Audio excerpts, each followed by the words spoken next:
धन्य हो घासानंद बाबा की जय हो। मैं तो धन्य हो गया, बाबा के कुटिया पर जा करके मैं तो धन्य हो गया। जैसे स्वर्ग का एहसास, चारों तरफ से हरियाली ही हरियाली, फूल पौधे, ऐसे खुशनुमा माहौल। वाह, धन्य हो बाबा, धन्य हो। आपकी शरण में आकर के मैं धन्य हो गया। बाबा मिले जैसे देवता, बात करने का अंदाज और उनका एहसास जैसे देवता। बाबा का चरण छुआ, बाबा ने तुरंत आशीर्वाद दिया, बोला बेटा अब तू मेरे शरण में आ गया है, अब तेरा कल्याण होगा। तो शादीशुदा राम भरोसे हो जाएगा, अब कुंवारा राम भरोसे नहीं रह जाएगा। फिर बाबा ने एक कुंडली बनाया और कुंडली बना करके और फटाफट देखते चले गए, फटाफट बताते चले गए। बोले बेटा तू तो पिछले जन्म में गधा पालता था ना। मैंने कहा अब हमको क्या मालूम बाबा, हम क्या अनजान आदमी, नादान इंसान, हमको क्या मालूम। बेटा हाँ, तेरे को कुछ नहीं मालूम, मेरे को मालूम है। तेरा वर्तमान भूत भविष्य मेरे को मालूम है, मैं बताता हूँ। देख, पिछले जन्म में तू ये गधा चराता था और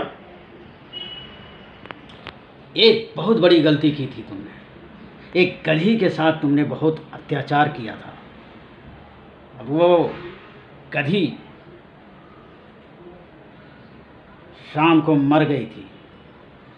उसका रीज़न बताऊं बेटा? उसका रीज़न ये था कि तुमने दिन भर उसके ऊपर बोझ लादा, दिन भर बोझ लाद करके उसको तंग कर दिया। फिर वो गधी बेचारी स्वर्ग को सिधार गई। अब बेटा वो ग्रह दशा तुमको बहुत परेशान कर रही है। वो ग्रह दशा तुम्हारा पिछले जन्म से तुम्हारा पीछा नहीं छोड़ रही है, और वही ग्रह दशा तुम्हारा नष्ट करना है। पहले वो ग्रह दशा नष्ट करूंगा, फिर तुम्हारी शादी, तभी तुम्हारी शादी हो जाएगी, हो पाएगी बेटा। मैंने कहा ठीक है बाबा, आप जैसा उपाय बताइए वैसा मैं करूँगा।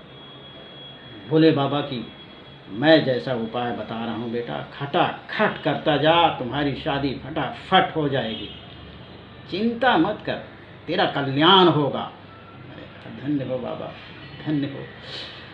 फिर बाबा ने बताया कि देख बेटा, अब वो तुमको जो है उस गधी जैसा एक खूबसूरत मूर्ति बनवाना पड़ेगा। और जानता है किस चीज़ का?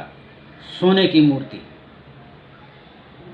तो मैंने बोला बाबा कितना खर्चा आएगा? सोने की मूर्ति तो बहुत ज़्यादा खर्चा है। बेटा तेरे शादी से बढ़कर और ग्रह दशा खत्म करने से बढ़कर है क्या सोना चांदी रुपया पैसा?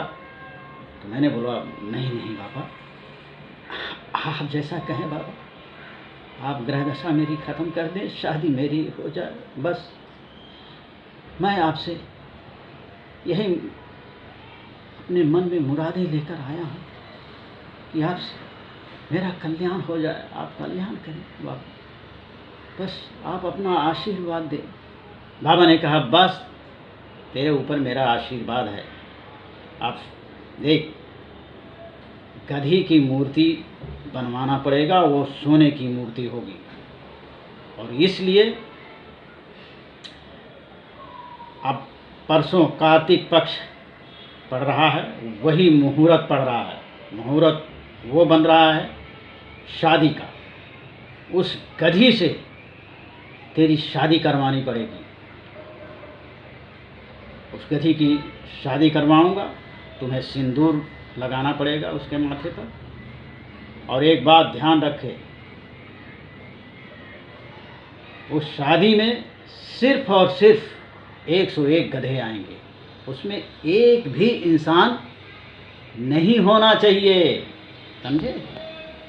अगर इंसान आ गया तो तेरी ग्रह दशा और भी बढ़ जाएगी। इसलिए एक भी इंसान नहीं, सारे के सारे गधे होने चाहिए बाराती। और बाराती कितने होने चाहिए? 101 गधे होना चाहिए, 101 गधे, याद रखना। और 56 प्रकार का भोग यहाँ बनवाना पड़ेगा इस कुटिया में। शादी यहीं से मैं करवाऊँगा उस गधी से तुम्हारी, फिर तुम्हारी सारी ग्रह दशा नष्ट हो जाएगी। और परसों तुम्हारी शादी फाइनल करवाता हूँ। और हाँ, मैंने लड़की भी देख लिया है, बहुत खूबसूरत है। तुम्हारी उस लड़की से शादी करवा दूँगा मैं, लेकिन ये ग्रह दशा जितना है सब नष्ट हो जाएगा तभी। और हाँ, याद रखना बेटा,